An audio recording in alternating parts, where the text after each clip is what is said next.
नमस्कार दोस्तों, मेरा नाम डॉक्टर जितेंद्र। मैं आप सबका दोस्त आपके लिए लेकर आया हूं फिर से एक आयुर्वेदिक वीडियो, जिसके अंदर आपको संहिताओं का ज्ञान और मॉडर्न रिसर्च बेस जो सरल से सरल भाषा में आप सबके लिए घर बैठे आपको जानकारी देने के लिए मैं एक छोटा सा प्रयास कर रहा हूं। और अगर अभी तक आपने हमारा चैनल सब्सक्राइब नहीं किया है तो प्लीज़ चैनल सब्सक्राइब कर लें और बेल आइकन दबाकर नोटिफिकेशन ऑल ऑन कर लें। तो आज की वीडियो दोस्तों हमारी है त्रिफला, जो महान औषधि आयुर्वेद के अंदर वर्णित है, जो बहुत सारे रोगों को दूर कर देती है। आयुर्वेद के अंदर 3 दोषों को अगर कम या ज़्यादा हो जाते हैं तो उन्हीं के कारण रोग का कारण माना गया है। और दोस्तों ये जो औषधि है वो तीनों दोषों पर कार्य करती है, जैसा कि हरड़ वात पर कार्य करती है, बहेड़ा कफ पर कार्य करता है और अमल की पित्त पर कार्य करती है। और दोस्तों आज मैं इस वीडियो के अंदर आपको षडंगधर संहिता के अनुसार, कैदेव निघंटु के अनुसार आपको त्रिफला जो चूर्ण है उसकी बनाने की विधि आपके साथ साझा करूंगा और आपको नेक्स्ट वीडियो में काढ़ा भी बताऊंगा। तो दोस्तों इस वीडियो में आप पूरा देखें और रोग विशेष अनुसार के जो मॉडर्न रिसर्च है उसके अनुसार भी मैं आपको इस वीडियो में बताऊंगा कि किस किस रोग के अंदर त्रिफला आप ले सकते हैं, अनुपान क्या होना चाहिए, सहपान क्या होना चाहिए उसका। तो इसके अलावा आप पूरे वर्ष भर त्रिफला खा सकते हैं, उसके बारे में मैं आपको बताऊंगा कि किस ऋतु में किस सहपान के साथ आप त्रिफले का सेवन करें और सदैव जवान बने रहें, स्वस्थ बने रहें, तंदुरुस्त बने रहें। तो दोस्तों शुरू करते हैं। त्रिफला के जो गुण हैं उस पर हम बात करेंगे। दोस्तों त्रिफला के अंदर जो गुण होते हैं वो सर और रुक्ष होते हैं। जो रुक्ष गुण है अर्थात त्रिफला थोड़ा सा रूखा होता है, रूखेपन लिए हुआ होता है, और जो इसका विपाक होता है वो मधुर होता है, और जो इसका वीर्य होता है वो अनुष्ण होता है, और जो इसका रस होता है वो कशेला होता है। षडंगधर संहिता के अनुसार और कैदेव निघंटु के अनुसार मैं आपको प्रयोग विधि और निर्माण विधि के अंतर्गत और भी आपको इसके बारे में बताऊंगा। अब हम चर्चा करते हैं इसकी मात्रा की। मात्रा जो सेवनीय मात्रा है इसकी, हम संहिताओं के अनुसार 3 से लेकर 9 माशा तक इसका सेवन कर सकते हैं। मॉडर्न मेजरमेंट के अकॉर्डिंग इसको 2.5 ग्राम से लेकर 10 ग्राम तक की मात्रा में रात को सोते समय गर्म जल से या दूध के साथ, गर्म दूध के साथ, या फिर इसको विषम घी और शहद की मात्रा के साथ ले सकते हैं। विषम मात्रा का मतलब है दोस्तों समान मात्रा में घी और शहद ना होना। जैसे आपने 1 ml शहद लिया तो आधा ml घी लेना, 1 ml घी लिया तो आधा ml शहद लेना है। और अब हम इसकी प्रयोग की बात करेंगे कि किस किस रोगों के अंदर इसको हम प्रयोग में ला सकते हैं। आयुर्वेद के अंदर इसके जो गुण बताए गए हैं वो बहुत ही अच्छा गुणकारी औषधि इसको बताया गया है। उत्तम रसायन के तौर पे इसको रिजुविनेटर हम इसको कह सकते हैं, क्योंकि महर्षि चरक जी इसको रसायन के तौर पे वर्णन करते हैं। और जैसा कि आप सब जानते हैं कि इसके अंदर जो प्रमुख द्रव्य है वो आंवला होता है, जो विटामिन सी का रिचेस्ट सोर्स है, जिसके अंदर विटामिन सी प्रचुर मात्रा के अंदर होने के कारण वो हमारी इम्यूनिटी भी बढ़ाता है और हमारे को एंटी एजिंग प्रॉपर्टी इस त्रिफला चूर्ण से मिलती है, जिसके कारण हम सदैव जवान बने रहते हैं। एक सामान्य सा मैं आपको प्रयोग बताना चाहूँगा दोस्तों। आप त्रिफला को आधा चम्मच की मात्रा में लेकर 1 गिलास पानी के अंदर मिट्टी के बर्तन के अंदर डालकर रात भर भिगो दीजिए और सुबह उसको छानकर शक्कर मिलाकर या मिश्री मिलाकर आप उसका सेवन कीजिए। वो आपके अंदर एक ऐसी स्फूर्ति, ताजगी, एक ऐसी ताकत भरेगा, लगातार आप उसका सेवन कर सकते हैं। और लंबे समय तक अगर आप इसका सेवन करना चाहते हैं तो मैं पूरे वर्ष के अनुसार, हर ऋतु के अनुसार आपको इस वीडियो के अंदर बताऊंगा कि आपने किस द्रव्य के साथ इसका सेवन किस ऋतु में करना चाहिए। तो वीडियो आप देखते रहिए। अब अगला जो प्रयोग है मैं आपको बताता हूं दोस्तों, जो मैंने आपको अभी बताया कि पानी में भिगोकर रात भर आपने जो त्रिफला रखा है सुबह छानकर उसको आपने पीना है। दूसरे प्रयोग का बता रहे हैं, उसके अंदर है मूत्र। यदि किसी व्यक्ति को अधिक आता है या पेशाब के अंदर गंदलापन है, पेशाब की जलन है, कोई पेशाब का इन्फेक्शन है, तो उसमें भी हम इसी तरह रात को भिगोकर त्रिफला सुबह छानकर इस्तेमाल कर सकते हैं। उसका बहुत लाभदायक हमें परिणाम मिलता है। तीसरा जो प्रयोग है दोस्तों वो 20 प्रकार के जो प्रमेय बताई गई हैं आयुर्वेद के अंदर, जिसके अंदर मधुमेह, जो आज की मॉडर्न डायबिटीज़, डायबिटिक मेलाइटिस जो रोग आता है, उसके अंदर हम त्रिफला का सेवन हल्दी के साथ कर सकते हैं। त्रिफला 5 ग्राम की मात्रा में, हल्दी आप 1 ग्राम से लेकर आधे ग्राम की मात्रा में गर्म पानी के साथ दे सकते हैं। मॉडर्न रिसर्च के अंदर पाया गया है कि ये शुगर की मात्रा खून के अंदर कम कर देता है यदि हम इसको इसके प्रमेय के अंदर अगर हम इसको देते हैं मधुमेह के अंदर, डायबिटीज़ के अंदर, तो बहुत ही गुणकारी औषधि है दोस्तों। अब हम इसका चौथा प्रयोग आपको बताएंगे। चौथा प्रयोग मृदु विरेचक। ये बहुत ही अच्छा सॉफ्ट लैक्सेटिव है। ये पेट को साफ करता है। जो कोलोन हमारी पेट की आंत का हिस्सा होता है उसको पूर्णतः वहाँ से जो मल चिपक जाता है उसको बाहर निकालता है। और इसको हम दूध के साथ भी सेवन कर सकते हैं, गर्म जल के साथ भी सेवन कर सकते हैं। कब्जी के अंदर कब्जी को दूर करने वाला है दोस्तों। और परंतु कई जगह जो दूध का सेवन है वो इसके साथ पूर्णतः सही नहीं बताया गया है। तो उस दशा में हम रोगी की दोष और रोग की अवस्था के अनुसार इसका चिकित्सक के दिशा निर्देश अनुसार आपको पालन करना चाहिए। जब किसी का पेट साफ हो जाएगा तो उसको भूख अच्छी लगेगी। तो इस प्रकार इसका पांचवा जो गुण है वो अग्नि प्रदीपक, भूख बढ़ाने वाला है। अब भूख भी अच्छी लगने लग गई, पेट भी साफ होने लग गया, तो खाए पिएगा इंसान तो वो लगने लग जाएगा उसको, तो उसका खून बनने लग जाएगा। छठा जो गुण है दोस्तों वो पांडु रोग को खत्म करने वाला। तो छठा रोग जो गुण आया हमारा वो पांडु रोग को खत्म कर रहा है। किस प्रकार? पहले इसने पेट को साफ किया, दूसरा इसने हमारी अग्नि बढ़ाई, हमारी अग्नि प्रदीपन किया, तो उससे हमारी रक्त जो धातु है वो अच्छी तरह बनेगी, तो उसको हमारे खून को पूरा करेगा ये। और बाकी जो त्रिफला से बनी हुई औषधि होती है सप्तामृत लो, जिसके अंदर 7 चीज़ें होती हैं। 3 तो त्रिफला के द्रव्य, घी, शहद, मुलेठी और लौह भस्म, वो भी हमारा खून बढ़ाने के अंदर बहुत अच्छा कार्य करता है। पांडु रोग के अंदर बहुत लाभदायक औषधि है। 7वें नंबर पर हम बात करेंगे विषम ज्वर के अंदर। इसको एंटी मलेरियल ड्रग के तौर पे हम फीवर के अंदर भी यूज़ कर सकते हैं। 8वां जो प्रयोग है दोस्तों वो शोथ, जो इन्फ्लामेशन बॉडी के अंदर हो जाती है। मॉडर्न के अंदर अभी एक रिसर्च हुई थी पीछे साइंटिफिक, उसके अंदर पाया गया कि जो नसेड्स होती हैं, non steroidal anti inflammatory drugs, indomethacin, उसके साथ इसकी रिसर्च के दौरान इसको कंपेयर किया गया और पाया कि ये बहुत ही अच्छा शोथनाशक है। एंटी इन्फ्लामेटरी ड्रग के तौर पे ये बहुत अच्छा कार्य करता है। तो त्रिफला को हम शोथ रोग के अंदर भी दे सकते हैं। अब 9वां जो है, यदि व्यक्ति किसी को सोजस है या शरीर पे सूजन है तो वो कम हो रही है, तो साथ में मोटापा भी कम होगा। तो मोटापे के अंदर हम त्रिफला का किस प्रकार यूज़ करेंगे? त्रिफला का क्वाथ बनाएंगे। क्वाथ बनाने की विधि वही, 1 गिलास के अंदर आप आधा चम्मच मात्रा में ले लीजिए त्रिफला को, और जब गिलास का आधा हिस्सा रह जाए तो उसके अंदर आप आधा चम्मच या 1.5 ml के आसपास उसके अंदर शहद डालकर, या 1 ml आधा ml शहद डालकर आप उसका सेवन कीजिए खाली पेट। तो आपको मोटापे में लाभ। हाइपर कोलेस्ट्रॉल या खून गाढ़े की समस्या में क्वाथ होता है 25 से लेकर 50 ml तक की मात्रा में, वो आधा चम्मच से लेकर 1 ml तक शहद की मिलाकर खाली पेट अगर लेते हैं तो उससे उनको काफ़ी लाभ मिलेगा। 10वां जो इसका गुण होता है वो हम इसको वल्ली पलीत के नाशक के तौर पे इसका प्रयोग कर सकते हैं। यदि किसी व्यक्ति के बाल सफ़ेद होते हैं या पीलापन या बालों में 2 मुँहे बाल होना, डैंड्रफ की समस्या होना, तो त्रिफला क्वाथ से इसको धुलवा सकते हैं। मेहंदी के साथ त्रिफला का प्रयोग कर सकते हैं।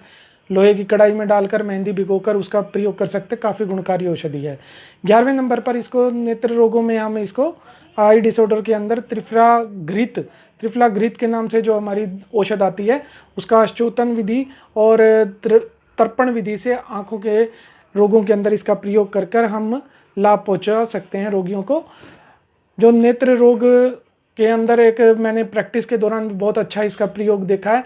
यदि आप इसको 2 चम्मच या 1 चम्मच आप त्रिफला चूर्ण ले लीजिए, 2 गिलास पानी के अंदर उसको उबालिए। जब 1 गिलास पानी रह जाता है उसको छान कर अच्छी तरह छान लीजिए। वो जो त्रिफला क्वाथ बनेगा उसको आपने आँख धोने के लिए इस्तेमाल करना है। यदि किसी व्यक्ति को आँखों में इरिटेशन है, लाली है, खारिश है, और आज के युग में जैसे हम फ़ोन का बहुत ज़्यादा इस्तेमाल करते हैं, टीवी का बहुत ज़्यादा इस्तेमाल करते हैं, कंप्यूटर्स का बहुत ज़्यादा इस्तेमाल करते हैं, आज के युग में क्या जो ये रोग है इसको कहते हैं कंप्यूटर विजन सिंड्रोम, जो कि जो रेडिएशंस होती हैं लाइट्स की जो इरिटेशन होती है आइज़ को, जो स्ट्रेन हो जाता है आंखों पर, उसको ये दूर करता है। यदि हम त्रिफला का इस प्रकार क्वाथ बनाकर आंखें धोते हैं तो आंखों को बहुत शांति मिलती है।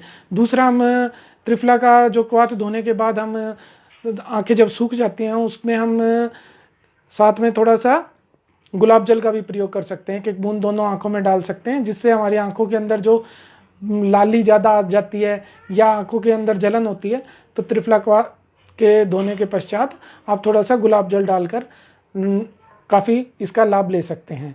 नेत्र रोगों के अंदर इसका इतना तक प्रयोग देखा गया है दोस्तों, यदि इसको त्रिफला घृत का हम सेवन करते हैं, तर्पण अश्चोतन विधि के साथ करते हैं, सप्तामृत लो का सेवन करते हैं, तो आँखों का जो चश्मा होता है वो उतरने की संभावना रहती है। 12वां जो इसका प्रयोग है दोस्तों, उसके अंदर हम इसको एंटी प्लेग के तौर पे यूज़ कर सकते हैं, जिंजीवाइटिस के अंदर इसका प्रयोग कर सकते हैं। मॉडर्न रिसर्च के अनुसार आज पाया गया है कि जो क्लोरोहेक्साडिन मेडिसिन होती है वो माउथ गार्गल के लिए यूज़ होती है, मुख दुर्गंधे या मुख रोगों के अंदर इसका इस्तेमाल किया जाता है। उसके साथ इसको कंपेयर किया गया तो इसके गुण उसके बराबर पाए गए हैं। त्रिफला क्वाथ का, अगर हम त्रिफला जो मैंने क्वाथ विधि आपको बताई उस तरह उबाल कर हम इसके गरारे करते हैं, गार्गल्स करते हैं या कवल धारण करते हैं, थोड़ी देर के लिए मुंह में रखते हैं, तो मुंह के छाले, मुंह की दुर्गंध की समस्या, मसूड़ों का फूलना, उसमें काफ़ी हद तक हमारे को लाभ मिलता है। दांत की जो कोई समस्या है उसमें भी इसका हमें लाभ मिलता है। तो 13वें नंबर पे हम इसका जो प्रयोग करते हैं दोस्तों, जो ENT डॉक्टर्स होते हैं या जो ट्रेन डॉक्टर होते हैं, जो कान की सफाई करने के लिए त्रिफला क्वाथ का प्रयोग किया जाता है।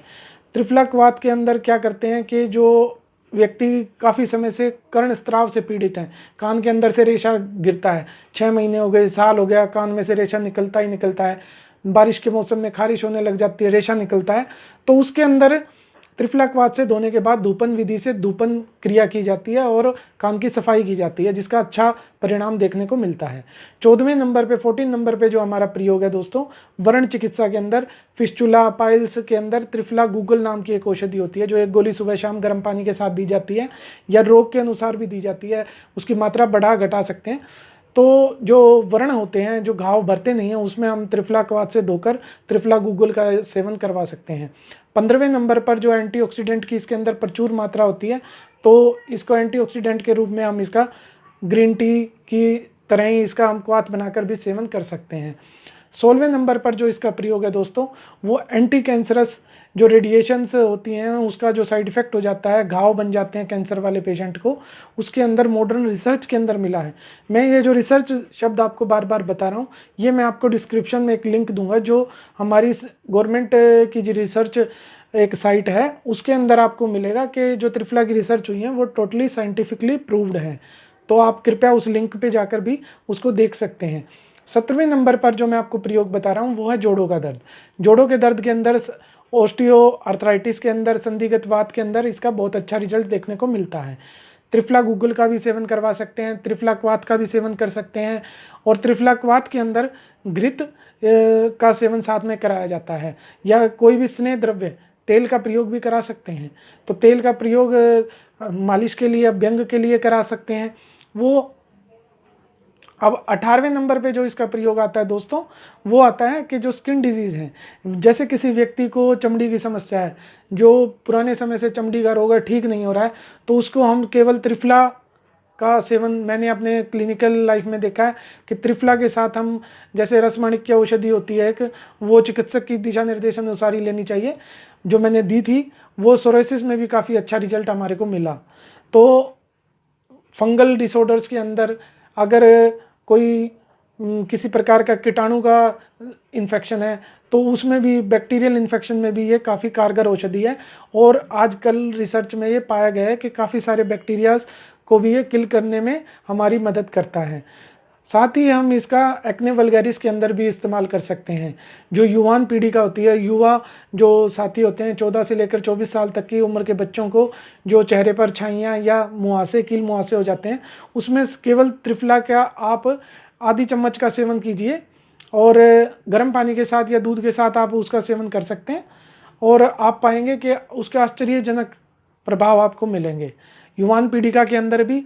और जो कुछ युवा साथियों को जो नाइट फॉल की प्रॉब्लम रहती है, जो नाइट एमिजन की प्रॉब्लम रहती है, उसके अंदर आपको काफ़ी लाभ मिलेगा। अगर आप रात को सोते समय आधा चम्मच या 1 चम्मच त्रिफला का सेवन करते हैं, उसके साथ आपको काफ़ी लाभ मिलेगा, क्योंकि जो ये द्रव्य हैं, आंवला शीत वीर्य होने के कारण, और हरड़ और बहेड़े की जो रुक्षता है वो शरीर में हमारी जो सिक्रीशंस बाहर जाती हैं उसको सोखने का काम करती हैं शरीर के अंदर ही, और उसको अच्छी तरह हमारे अच्छे कार्य में लगाती हैं। तो 19वां जो मैंने आपको प्रयोग बताया कि हम इसको बहुत ही अच्छा रक्त विकारों के अंदर इसका प्रयोग कर सकते हैं, चर्म जो रोग होते हैं उनके अंदर इसको एज ए ब्लड प्यूरिफायर इस्तेमाल कर सकते हैं। अब 20वां प्रयोग जो लास्ट बट नॉट लीस्ट, इसके और भी बहुत सारे प्रयोग हैं दोस्तों। ये मैं आपको वो प्रयोग बता रहा हूँ जो मैंने क्लिनिकली और संहिताओं के अंदर से जो आपको मुझे लगा कि आपको बताना आपकी जानकारी के लिए बहुत ज़रूरी है, वो मैं आपके साथ शेयर कर रहा हूँ। तो जो 20वां प्रयोग है दोस्तों, वो नेचुरोपैथी जो चिकित्सा होती है उसके अंदर त्रिफला की एनीमा दी जाती है। त्रिफला जो गुणों का भरमार है, त्रिफला के अंदर जो रसायन प्रॉपर्टी है, जो इम्यूनिटी बढ़ाने की क्रिया है, इसके अंदर जो आपको रोगों से लड़ने की शक्ति मिलती है, उसी गुणों को देखते हुए त्रिफला के क्वाथ या जो द्रव्य होते हैं उनकी एक मात्रा के अनुसार इसकी एनीमा दी जाती है। गुदा के रास्ते से पर रेक्टम इसको एनीमा देकर उसका लाभ लिया जाता है। तो इसी के साथ दोस्तों मैं आपको अब त्रिफला निर्माण विधि के बारे में बताऊंगा। त्रिफला चूर्ण बनाने की विधि है। कैदेव निघंटु के अनुसार वर्णन है कि एका हरित की योज्या दो चय योज्यो विभीतिको चत्वारे अमलकानी थी त्रिफला प्रयोज्य बुद्धि। और शार्ंगधर संहिता के अंदर भी जो अनुपात बताया है, जो रेशियो बताई है तीनों फलों को लेने का, हरड़ बैडा आंवले के फलों को लेने की, वो 1, 2, 4 कैदेव निघंटु के अनुसार है। तो हमने हरड़ का अगर 1 फल लिया तो बहेड़े के 2 लेने हैं, आंवले हमने फिर 4 लेने हैं। और ध्यान रहे दोस्तों कि हमने फलों के जो गुठलियाँ हैं वो निकाल देनी है। हमारे जो फल हैं वो स्वच्छ होने चाहिए, साफ़ होने चाहिए और देखने में अच्छे होने चाहिए, उनमें कोई कीड़ा फंगस वगैरह नहीं होना चाहिए। और एक बार अगर हम चूर्ण बनाते हैं तो 3 से 6 महीने में हमें उसका प्रयोग कर लेना चाहिए। बाकी जो इसकी मात्रा है वो 1 ग्राम से हम लंबे समय तक सेवन कर सकते हैं। जो रोग और औषधीय गुणों के लिए हम लेते हैं वो 3 से लेकर 9 माशा संहिताओं में वर्णन है। 2.5 ग्राम से लेकर 10 ग्राम तक मॉडर्न मेजरमेंट के अकॉर्डिंग है। और जो अनुपान सहपान मैंने आपको पूरी वीडियो में बताए, तो आप सबसे पहले इन फलों को देखें कि हमने साफ़ करके फल रख लिए हैं। मैंने इसके बाद इन फलों को इमाम दस्ते में कूटा था। इमाम दस्ते में दरदरा करने के बाद मैंने मिक्सी में इनको चलाया। मिक्सी में चलाने के बाद जो मेरा फ़ाइन त्रिफला पाउडर आया है वो इस प्रकार का है। तो दोस्तों त्रिफला हम अपने घर भी बना सकते हैं शास्त्रीय विधि के अनुसार। और एक और बात, आज कल जो साइंटिफिकली बोलते हैं कि हरड़ का जो 1 हरड़ का वज़न होता है वो 2 बहेड़े के बराबर होता है और आंवले का वज़न 4 आंवलों का वज़न 2 बहेड़ों के बराबर होता है। तो इसी करके मॉडर्न में कई जगह आजकल त्रिफला की जो वैल्यू बताते हैं वो सेम वेट की बताते हैं कि सभी का वज़न बराबर बराबर लेकर त्रिफला भी बनाते हैं। और कई शास्त्रों में इसकी जो रेशियो है वो अलग भी बताई गई है। तो मैंने इस रेशियो से तैयार किया है और आशा करता हूँ कि आप सभी को ये वीडियो अच्छी लगी होगी। आप सबको स्वास्थ्य प्रदान हो, ऐसा मेरा आशीर्वाद है। आपके लिए शुभकामनाएं हैं। कृपया मेरी वीडियो को ज़्यादा से ज़्यादा लाइक करें, शेयर करें और हमारे चैनल को सब्सक्राइब करें। इस वीडियो को देखने के लिए आप सभी का धन्यवाद।